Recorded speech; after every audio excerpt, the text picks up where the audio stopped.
Hello viewers, I doctor SBK Lal welcome you all in my YouTube channel. मेरे YouTube channel में आपका बहुत बहुत स्वागत है। आज का वीडियो हमारा कार्बांकल पर है। कार्बांकल को हम बिना मुंह के फोड़ा के रूप में जानते हैं। ये पीठ, गर्दन, कंधे, कूल्हे किसी भी जगह पर हो सकता है और डायबिटीज़ के मरीजों को यह हो जाता है कई बार और बड़ी घबराहट हो जाती है कि घाव कैसे ठीक होगा। तो अक्सर जो डायबिटीज़ के मरीज जिससे सफ़र करते हैं, लेकिन ज़रूरी नहीं कि डायबिटीज़ वाले ही सफ़र करें। अन्य भी व्यक्तियों को जब कार्बांकल होता है तो बहुत तकलीफदेह होता है और बहुत परेशानी होती है उसको ठीक होने में, और कई बार तो अंग काटने की नौबत आ जाती है। तो इस वीडियो के माध्यम से हम देखेंगे कि कैसे मिरेकुलस इफेक्ट होता है होम्योपैथिक दवाई का कार्बांकल पर। तो आइए समझते हैं। कार्बांकल मुख्य रूप से एक त्वचा से जुड़ी दर्दनाक बीमारी है, लेकिन इस शब्द के अलग अलग संदर्भों में कुछ और भी मायने होते हैं। चिकित्सा विज्ञान में कार्बांकल त्वचा पर होने वाला एक गंभीर और दर्दनाक फोड़ा होता है। जब त्वचा के नीचे मौजूद बाल कूप यानी कि हेयर फॉलिकल्स का संक्रमण बहुत गहरा हो जाता है, इन्फेक्शन बहुत गहरा हो जाता है, तो कई छोटे छोटे फोड़े मिलकर के एक बड़ा, गहरा और पस से भरा हुआ ग्रूव बना लेते हैं। इसी को कार्बांकल कहते हैं। इसके कारण की बात करें तो स्टेफिलोकोकस ओरियस नाम का बैक्टीरिया इसके लिए रिस्पॉन्सिबल होता है। यह ज़्यादातर शरीर के उन हिस्सों पर होता है जहां बाल होते हैं और रगड़ या पसीना ज़्यादा आता है, जैसे गर्दन का पिछला हिस्सा, पीठ, कंधा या जांघ। तेज दर्द होता है, बुखार, कमजोरी, फोड़े के ऊपर कई छोटे छोटे छेद होना जिनसे मवाद निकलते रहता है, और कई बार तो कई मुंह वाले फोड़े हो सकते हैं। तो कार्बांकल के अलग अलग टाइप भी हो सकते हैं और इसके लिए अंग्रेजी में एंटीबायोटिक की ज़रूरत होती है। कभी कभी डॉक्टर छोटा सा चीरा लगा करके मवाद को बाहर निकाल देते हैं और कई बार उसका ड्रेसिंग वोसिंग करने से ये ठीक भी हो जाता है।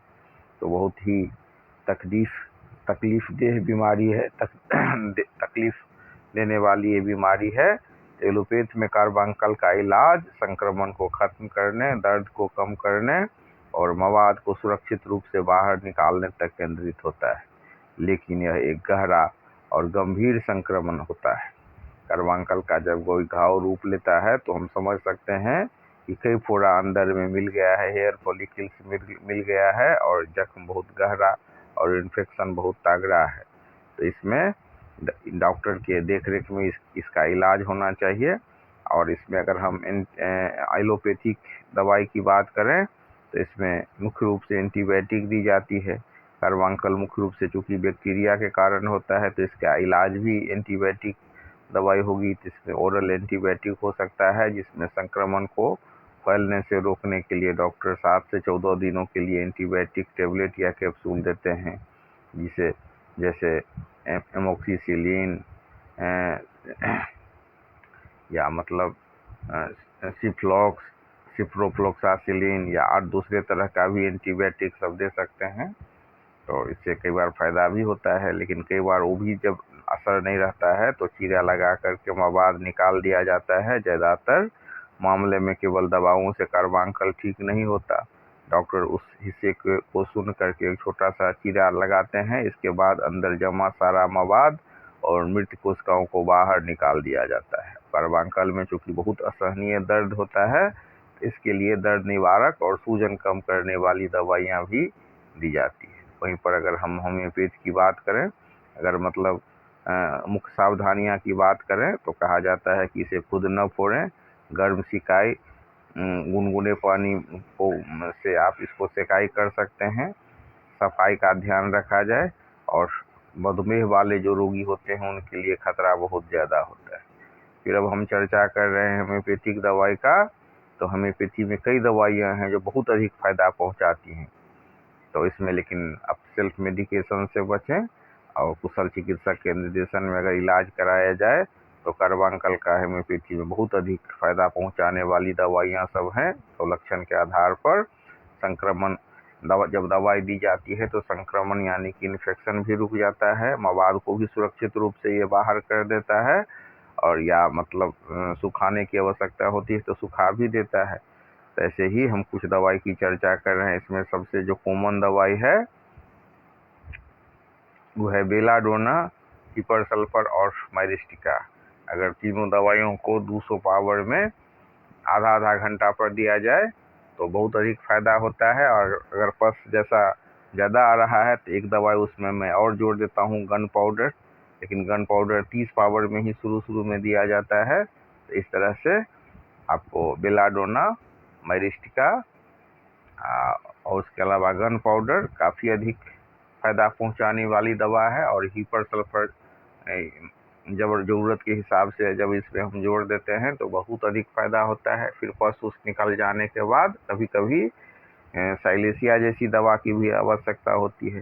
लेकिन अगर हम लक्षण की बात करें तो इसमें एक दवाई है आर्सेनिक एल्बम। जब वो फोड़ा कार्बांकल का रूप ले लेता है उसमें बहुत तेज जलन जैसा दर्द होता है, जो रात के समय, आधी रात के समय में बढ़ जाता है। तो उसमें हम आर्सेनिक एल्बम 30 पावर में देते हैं।